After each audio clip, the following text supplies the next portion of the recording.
Hey, Grow Pops here. Today's question, what's the difference between EC and PPM and which one should you use? The answer, EC. It measures electrical conductivity directly, while the PPM shown on most grow meters is calculated from EC. When nutrient salts dissolve in water, they separate into electrically charged ions. Those ions conduct electricity. Generally, the more dissolved salts in your reservoir, the higher the EC. PPM means parts per million, but your meter isn't actually calculating or counting nutrients. It measures EC and converts that reading using a mathematical scale.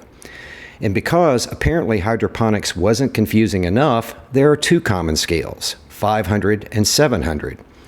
At an EC of 1.5, the 500 scale reads 750 parts per million. The 700 scale reads 1,050 parts per million.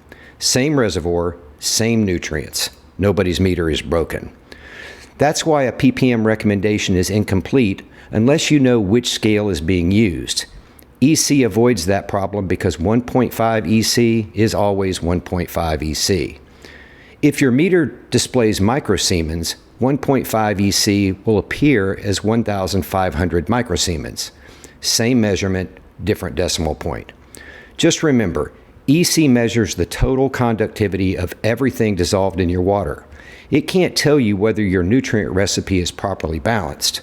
You can hit the perfect EC with the wrong mix and still make your plants miserable. So use EC as your primary measurement. It's consistent and eliminates the confusion created by competing parts per million scales.